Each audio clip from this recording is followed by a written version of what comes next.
Bien, pues vamos a seguir, como les decíamos, en este programa de hoy hablando de algo de lo que nos gusta también mucho, hablar de educación. Aunque el tema de hoy, bueno, no nos gustaría tener que hablar de él, pero obviamente tenemos que hacerlo porque es una realidad.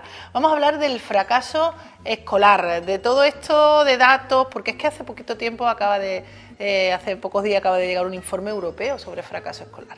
Vamos a hablar con Luis Sanes, maestro de primaria, especialista en inglés. Luis, ¿qué tal? Bien, ¿Cómo estás? Encantado de volver. Un poquito malito, ¿no? Te hemos cogido un poquito...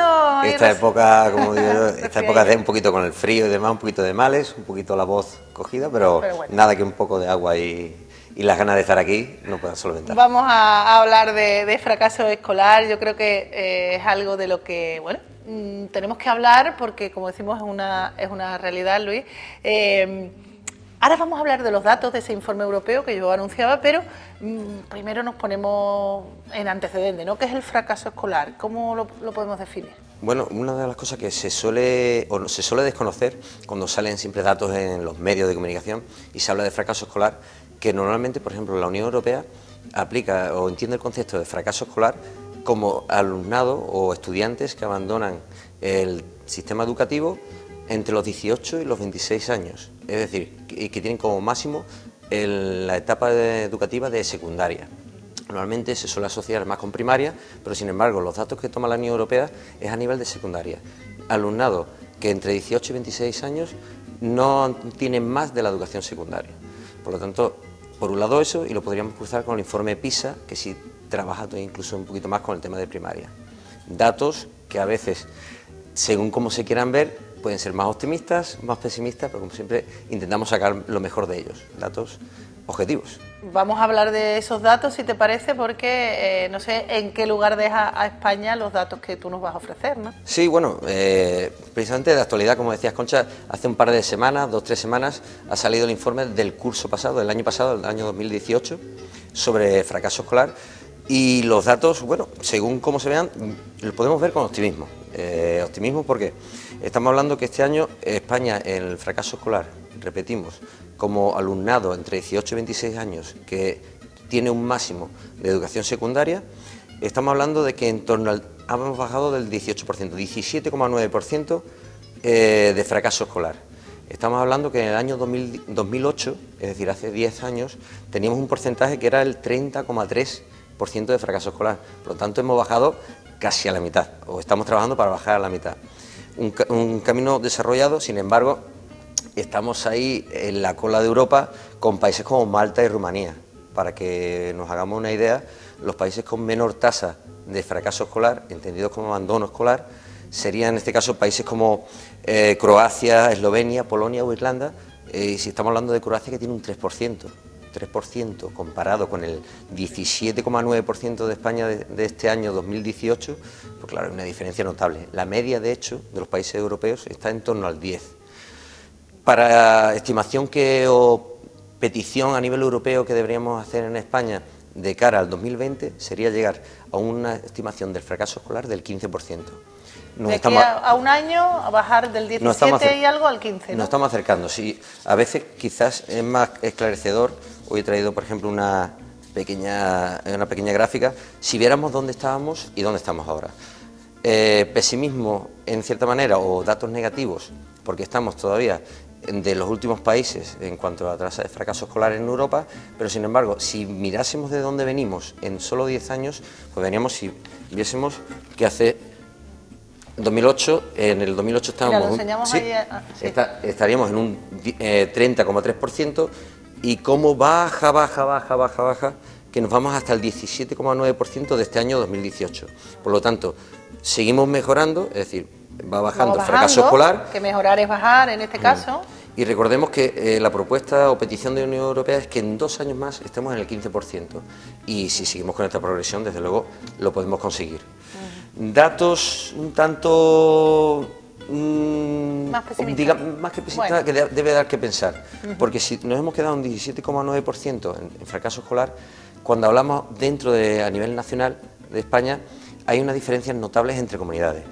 Por ejemplo, si mirásemos este gráfico, este es el 17,9% a nivel nacional, se queda que Andalucía está en el 21,9% de fracaso escolar, frente a comunidades, la mejor en este caso sería el País Vasco, que apenas supera el 7%. O sea, la última que vemos ahí señalada, el 7%, es el País Vasco. Exactamente. Y la que vemos 21 es Andalucía. Es decir, mejoría, una gran mejoría a nivel nacional, pero a nivel de comunidades realmente todavía nos queda un poco que trabajar.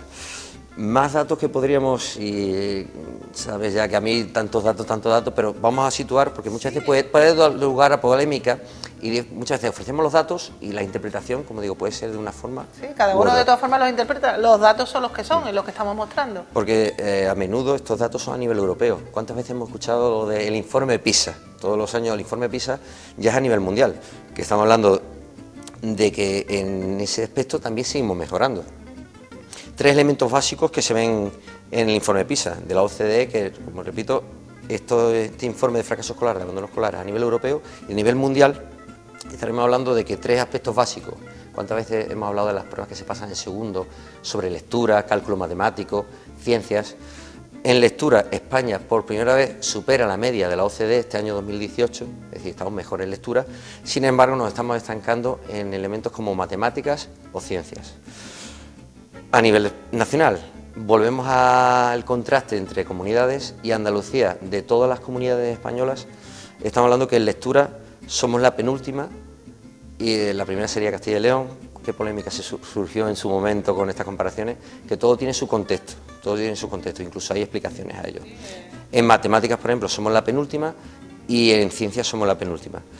Y si fuera a nivel de países ya, como estamos hablando a nivel mundial, países que el informe PISA está entre los países con mejores resultados, y además su metodología de enseñanza está en boca de todos, que son Singapur, Japón, Canadá o Finlandia. ¿Cuántas veces hemos escuchado Finlandia? Hace poco, hace no mucho, escuchábamos precisamente un dato en los medios de comunicación, que un porcentaje altísimo, ahora no recuerdo cuál, pero sé que era muy alto, y yo me sorprendí, de personas que no leían un libro en su vida.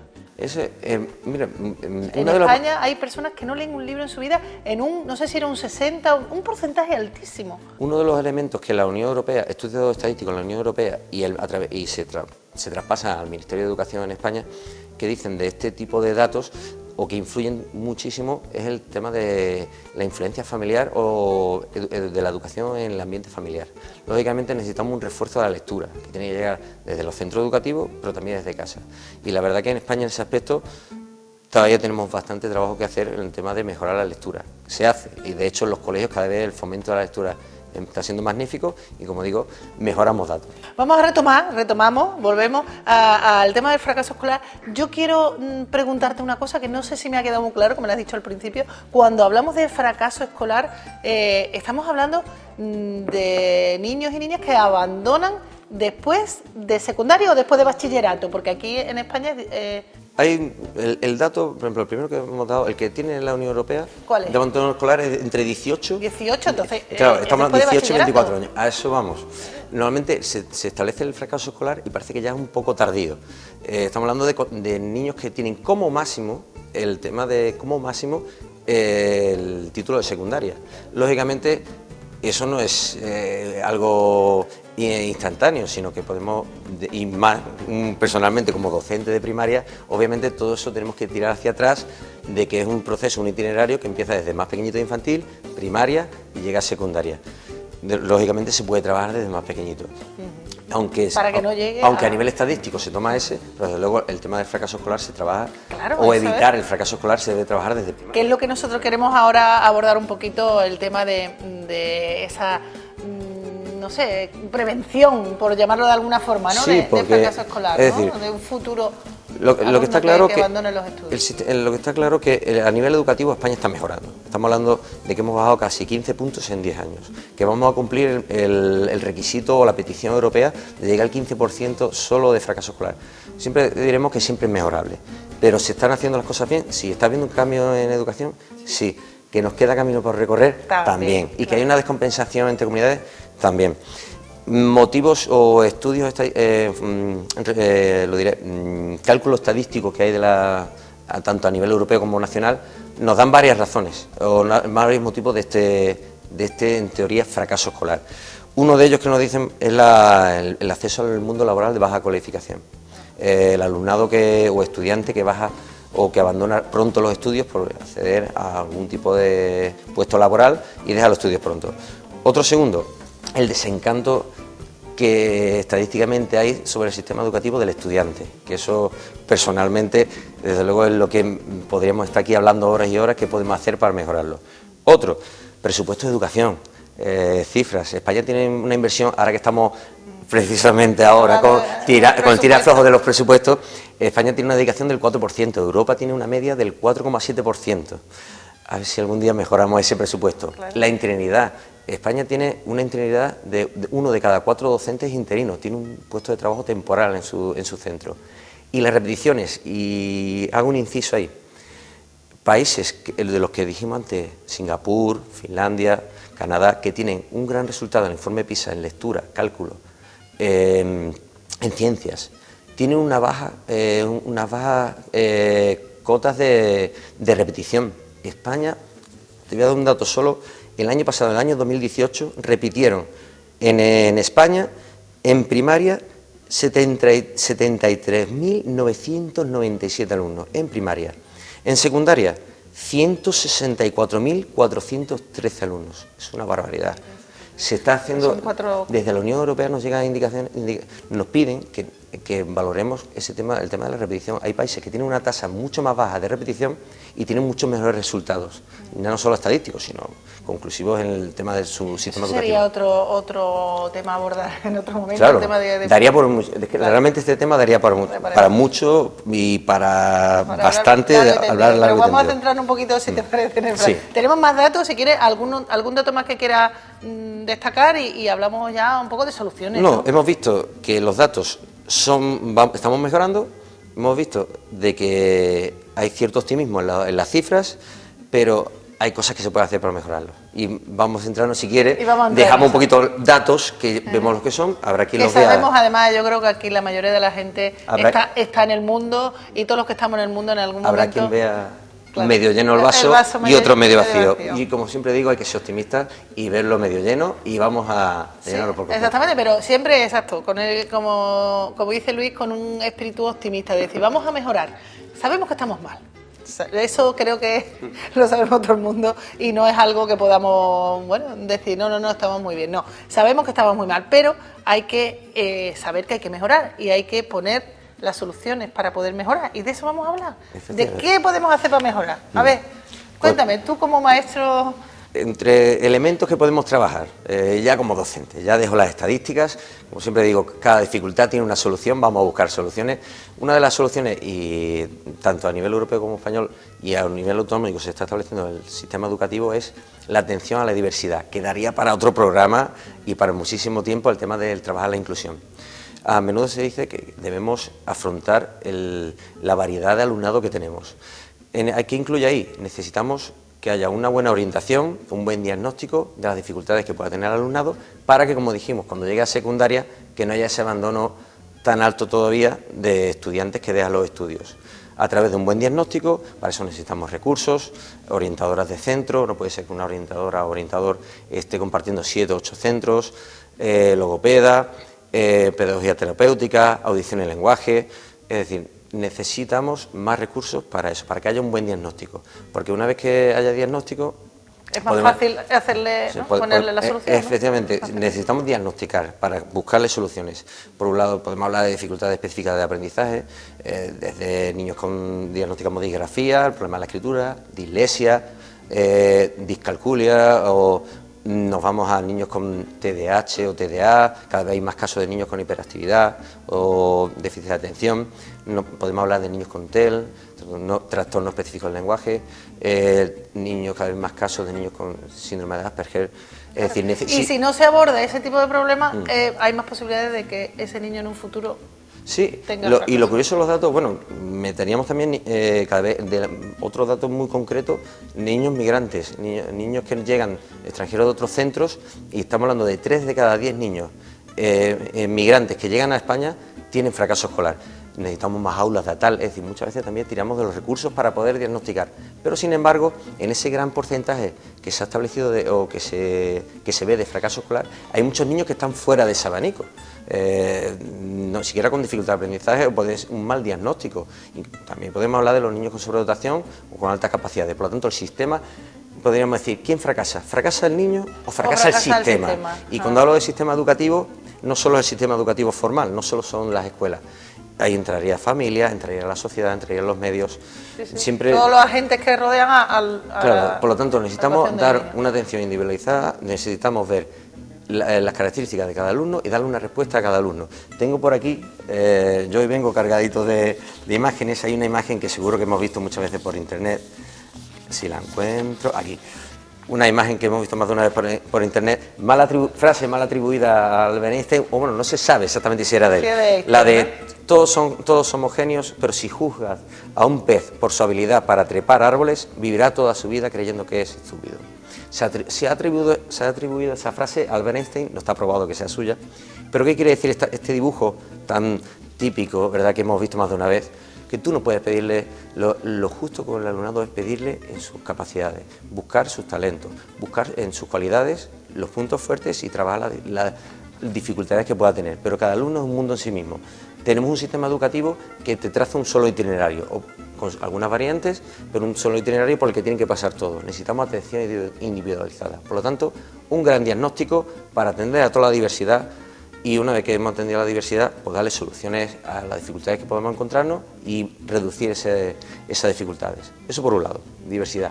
Ajá. Y por otro lado, cambiar la forma, ¿no? Como tú también metodología. Hemos hablado en alguna ocasión, cambiar la forma de la metodología. hacer las cosas, ¿no? La metodología. Fíjate, Concha, fijaos que se está viendo una gran mejoría.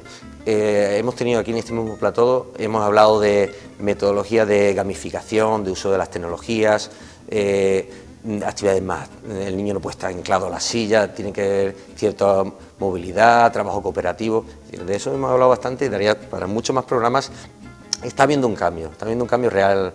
Necesitamos que esos ejemplos que están teniendo resultados inspiren y tirar de ellos para conseguir que estos resultados sean todavía mejores. Yo siempre diré, mira, tiro de otra estadística, y la última ya no saco más. No saco más estadística. Porque eso hay un estudio. Es muy gráfico, ¿eh? A menudo, este tipo de razonamientos implican valoración subjetiva. Y hay que, como digo, interpretación.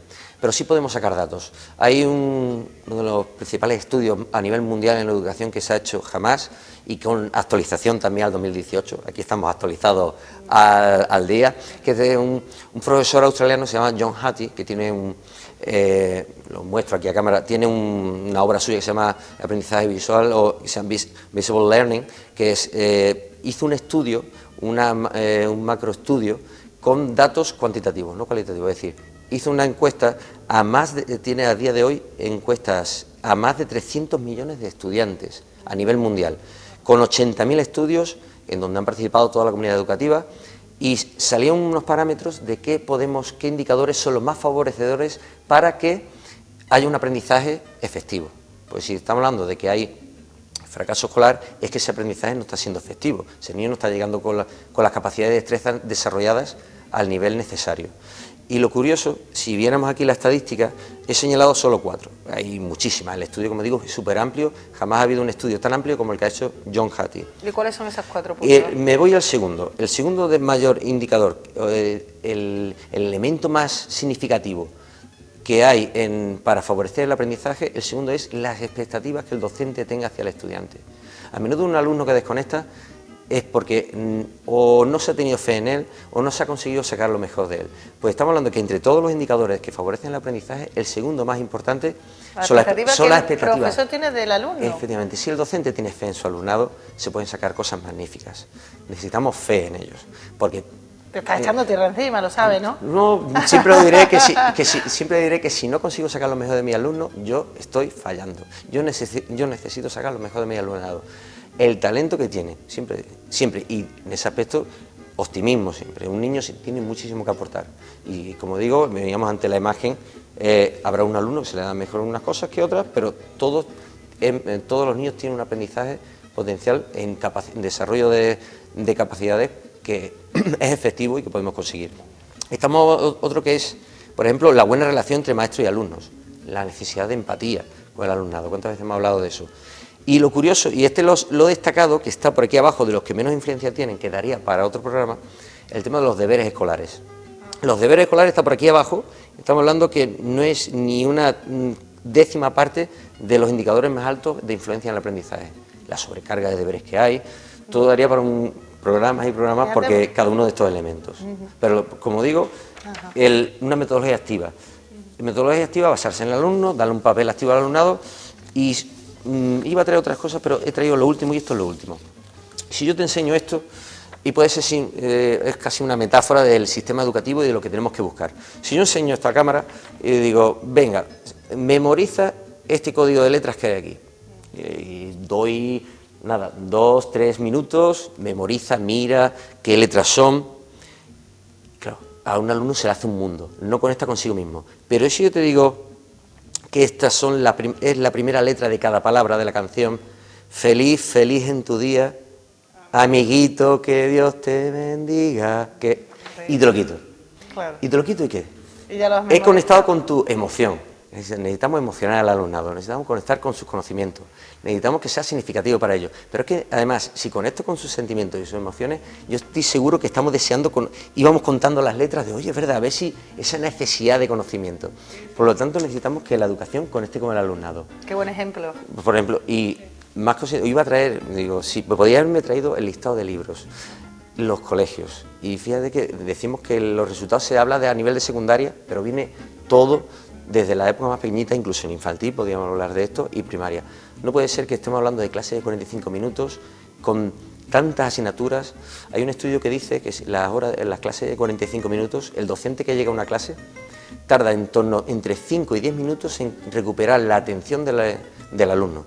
Yo ahora llego a dar inglés, antes han tenido matemáticas, pero yo me voy, viene alguien a dar ciencias naturales, yo me voy, viene alguien a dar ciencias sociales, me voy, viene alguien a dar otro tipo de áreas, y de 45 minutos estamos hablando de que entre 5 y 10 en esos cambios, que se están volviendo los colegios una locura, que parecen cada vez más institutos, se pierden casi 10 minutos en recuperar la atención del alumnado. Pero es que estamos hablando que ahora llega el docente y da su lección. Y estamos hablando de la educación, de la enseñanza. Yo doy 30 minutos, ¿qué queda? Le quedan 10 minutos al alumno, si fuera la educación directa, le queda 10 minutos para intentar interiorizar esos elementos con alguna actividad de práctica. Y al final, lo que dijimos antes, acaba llevándose un montón de deberes para casa porque no da tiempo. ¿Qué hay que hacer? Cambiar ese paradigma y pasar de la educación de la enseñanza a la educación del aprendizaje. Es decir, darle papel al alumno. Yo no puedo tener el papel principal en una aula, por mucho que yo sea guía, que yo sea orientador, pero hay que cambiar ese paradigma. Entre otros, aprendizaje basado en proyectos, por mucho que a alguno le cueste, el aprendizaje a través de áreas debería tener los días contados, porque el mundo y la realidad no se encasilla en distintos apartados como nos hacen las distintas áreas. Claro, hay mucho que cambiar. Más globalizado, más interactuado unos con otros. En cualquier caso, has hablado del aprendizaje de todos estos cambios. Estamos hablando, recuerden, señores, del fracaso escolar, de todo esto que estamos dando. Son algunas claves para entender el porqué y las cosas que se pueden cambiar, las posibles soluciones para evitar ese fracaso escolar. Pero ¿y de secundaria? En secundaria cambia un poquito la forma de actuar, metodología. En secundaria una de las... Para evitar, el fracaso escolar. Ya tuvimos uno de nuestros programas fue sobre los cambios de etapa, cambios de curso y cambios de etapa, y el cambio de etapa entre primaria y secundaria suele ser un cambio brusco. Estamos hablando que está en torno al 12% del alumnado que pasa a secundaria acaba repitiendo primero, pero si yo te sacase más estadísticas, que no he traído hoy tantos números, que tantos números a veces nos cansan, en segundo de secundaria está en torno al 11% de repetición. En tercero de secundaria está en torno al 10% y en cuarto de secundaria de la ESO está en torno al 9%. Si tú sumas cada año el 12, el 11, el 10 y el 9%, te sale casi la mitad de niños están repitiendo ese año, están repitiendo en un instituto. Por lo tanto, algo está fallando. ¿Qué nos indican, nos piden desde la Unión Europea y a nivel de ministerio? De que hay que valorar el tema de la orientación. Antes hablamos de la orientación para diagnosticar en primaria y en secundaria, que tienen, aunque los colegios cada vez parecen más institutos, En secundaria, la función de la orientación tiene que ganar importancia. Tiene un orientador en el centro que deben plantear un itinerario para que el alumno primero conozca y que sepa el valor de que estudie, de que se aplique en el estudio, en base, ya tendrá relacionarlo, digamos, el estudio con el mundo laboral, y plantearle y que vea claramente qué elementos necesita para ese itinerario que él mismo se tiene que ir creando. Cuando son pequeñitos, tú le dices que quieres ser mayor y te salen todos astronautas, futbolistas o policías. Efectivamente. Bueno, algunos lo teníamos claro desde pequeñitos. Conforme pasas a secundaria, ¿qué ocurre? Que ya van estableciendo. Nunca me gusta plantear los estudios como una preparación para el tema laboral, pero sí es verdad que cuando llegan a secundaria necesitan ver que ese itinerario es necesario de recorrer para alcanzar unos objetivos a nivel de estudios. España, por ejemplo, está en estudios superiores de universidad y segundo ciclo superior de formación profesional, estamos en los parámetros establecidos por la Unión Europea. Tenemos un 42%, quiero recordar, de alumnado o de estudiantes que siguen estudiando carreras superiores. Por lo tanto, plantearle, informarle, orientarle para que sepan lo que hay y que en lo que la vida les va a deparar, entre otras cosas en el mundo laboral, y lo necesario que son los estudios para evitar ese abandono temprano de... Tengo yo aquí apuntado porque nos queda poco tiempo, ¿verdad? Sí, ¿no? Bueno, es que da gusto escuchar a Luis. Yo es que me quedo, yo digo, yo mejor no hablo, que hable él, que entiende de estas cosas. Tengo aquí apuntado el tema del valor de la confianza, la empatía, la educación emocional, ofrecerles un modelo que inspire al alumno para que sacarle, ¿no? Quizás lo mejor de ello. Tuvimos un programa que hablamos sobre educación emocional y volvemos a insistir en lo mismo. Necesitamos que el alumno se sienta, entre otro de los motivos de abandono o fracaso escolar es el desencanto con el sistema educativo, ya sea por la estructura que tiene, hemos hablado de tantas áreas y tantos cambios que hay, pero también debemos ser un referente positivo para el alumno, los docentes, la familia, que vean la importancia de la educación. Lógicamente tenemos que ofrecer un modelo positivo y debemos ser nosotros el modelo positivo. Yo no puedo pedirle al alumno que se entusiasme estudiando si yo no me ven a mí como docente entusiasmado. Hay magníficos docentes que están cambiando esta realidad, que están con una vocación tremenda y afortunadamente estamos viendo los resultados, están mejorando muchísimo. Necesitamos que además nos aporten los recursos para poder aportar todo ese potencial, y el alumnado, el tema de las emociones, necesita estar a gusto en su centro educativo, ya sea a nivel de infantil, primaria, secundaria, y es posible, la verdad que es posible, y además que está dando sus buenos resultados. Y el tema de las técnicas de estudio, todo eso también es mejorable, lógicamente, sí. La planificación. Desde incluso primaria, con mi alumnado siempre voy trabajando según el nivel educativo que tiene, pero vamos trabajando técnicas de estudio. Si hemos hablado de la propia estructura del sistema educativo, si fracasa el niño o realmente fracasa el sistema, que no es capaz de adaptarse a esos niños, el tema de la docencia, pero también necesitamos el tema de la motivación del alumnado en el centro, pero también necesitamos dotarle de herramientas para que su esfuerzo sea efectivo, a través de técnicas de estudio, enseñarles a comprender textos. Tenemos ahí pendiente el tema de la comprensión lectora, como hemos dicho, uno de los indicadores que tenemos que seguir mejorando todavía. Es decir, le tenemos que dar herramientas de aprender a aprender, de cómo afrontar sus estrategias, el propio alumnado, enseñarles que ellos mismos tengan las estrategias necesarias para afrontar el estudio, el esfuerzo que sí es necesario. Es decir, por un lado, ofrecerle un sistema que responda a sus necesidades, por otro lado, hacer que emocionalmente el alumno sea feliz en la escuela, esté a gusto en la escuela, y tercero, darle las herramientas para que el alumno tenga todos los instrumentos necesarios para conseguir que con su esfuerzo tenga los resultados obtenidos, que a veces el sistema falla, porque no olvidemos que para muchos el itinerario ese que decimos, desde que son pequeñitos hasta que son mayores, a veces los echamos. Educación secundaria, si falla educación secundaria y no consigues uno de cada cuatro, entre uno de cada tres, uno de cada cuatro alumnos, no acaba con el título de la ESO. No acaba sacando el título de la ESO. Y nuestro sistema está expuesto de una forma que si no tiene el título de la ESO, lo excluimos de un gran abanico en el futuro, desde estudios hasta el tema laboral. Por lo tanto, tenemos que darle las herramientas para que también puedan tener éxito educativo con su esfuerzo que están teniendo, y que sepan estudiar, que sepan comprender, que sepan retener información y que sepan entenderla, interpretarla y usarlo. Y la Unión Europea, volvemos al tema de las repeticiones tan altas que tiene España, nos insiste una y otra vez que ya no es tanto solo contenidos, sino desarrollo de destrezas y competencias. Hay que desarrollar en el alumnado destrezas y competencias. Tú en el niño desarrollas una destreza óptima de estudio y de cómo interpretar la información, de hacerse su mapa de imágenes y de ideas, y es un niño que va a estar preparado, aunque sea un área, sea en otra, pero un niño que va a tener su herramienta necesaria. El problema, no lo quiero llamar problema, que es algo que tenemos que tener conciencia todos, ¿no? Que hay muchos agentes que intervienen en todo esto, desde el docente, que tú mismo lo has dicho, las expectativas que se tiene del propio docente del alumno, el alumno en sí, la familia, el sistema, los recursos. Es que hay tantísimas patas, digamos, para lograr que el tema del fracaso escolar vaya disminuyendo y lleguemos a los niveles de países, como tú decías antes, los que están al 1, al 2, al 3%, eso me parece una utopía, pero bueno, ojalá lleguemos a eso. Pero claro, sería tan amplio de hablar. Hemos abordado algunos de los temas importantes, algunas de esas soluciones, algunas de las cosas que se deberían hacer o que se pueden hacer, pero bueno, yo quisiera quedarme, ya para terminar, con una sensación de que de optimismo o de pesimismo. De optimismo. Estamos mejorando las cifras, además nos lo demuestran, estamos mejorando, hemos bajado casi a la mitad del fracaso escolar. El informe PISA, estamos ahí, hemos superado por primera vez la media, incluso en algunos indicadores de la OCDE a nivel mundial. Por lo tanto, los resultados nos muestran de que está habiendo una gran mejoría, que podemos incluso cumplir los objetivos propuestos por la Unión Europea, y además eso significa que se están haciendo bien las cosas. ¿Se puede hacer mejor? Sí. ¿Hay un gran camino por recorrer? ¿Hay un camino por recorrer? Sí, pero se está recorriendo, se están dando los pasos. Hay unos magníficos docentes que están haciendo una labor magnífica. Un poquito más de recursos, claro, vamos a sacar más.